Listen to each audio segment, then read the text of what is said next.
বললেন, কিন্তু বাম কংগ্রেস নিয়ে আপনার কোনো সুর শোনা গেল না কেন? বাম কংগ্রেস এখানে দানা বাঁধতে পারবে না। বাম কংগ্রেসের নিজস্ব কিছু ভোট আছে, বাকি যারা আছে আমাদের ভোট কাটার চেষ্টা করে, এটা হলো আমার টার্গেট। বাম বামই থাকবে, কংগ্রেস কংগ্রেসে থাকবে, কিন্তু যারা বাম ডানে কোথাও নেই, যে রবাহত মানুষরা আমাদের ভোট কেটে নিজের নাক কেটে যাত্রা ভঙ্গ করবে।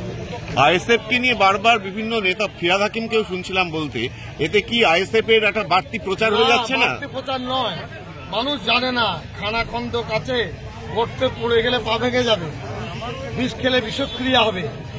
বাংলায় আমি খুশি যে ওই জোট তাদেরকে বিতাড়িত করেছে, তারা রাখেনি তাদের কাছে, বিজেপির দালাল হিসাবে পরিণত হয়েছে। বলছিলাম স্যার, মহিলা ভোট কি বড় ফ্যাক্টর হতে চলেছে? অবশ্যই মুর্শিদাবাদ মহিলা ভোট 90% আমরা পাবো।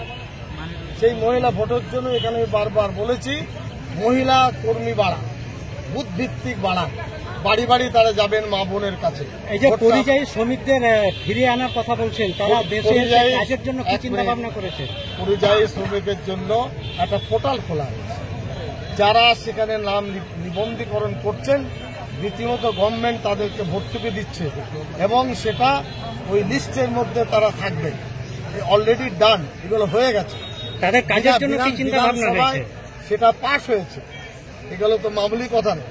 আচ্ছা, শুভেন্দু অধিকারী বহরমপুরে কিছুদিন আগে একটা প্রকাশ্য সভায় বলেছিলেন যে এবারে খলিলুর বাবু সেকেন্ড পজিশনে যাবে, আপনি কি বলবেন?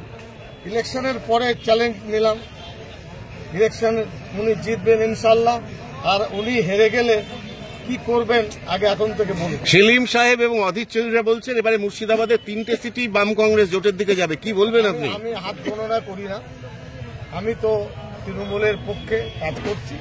ভোট তো আর কয়েকদিন আছে, ভোট হবে, তবে খলিলুর রহমান সাহেবের পাল্লা কিন্তু খুব ভালো। Thank you. সেই দপ্তর থেকে মুর্শিদাবাদের জন্য এমন কি করেছেন? গ্রন্থাগার, কোন গ্রন্থাগার করেছেন? চাকরির দিকে নোট বাড়ালে হবে না, সেলুনে যেতে হবে। আমার দপ্তরে কি কাজ করছি মমতা ব্যানার্জিকে জিজ্ঞেস করুন। মন্ত্রিসভার মধ্যে প্রথম সারিতে যে কজন আছেন তার মধ্যে সিদ্দিকুল্লাহ চৌধুরী।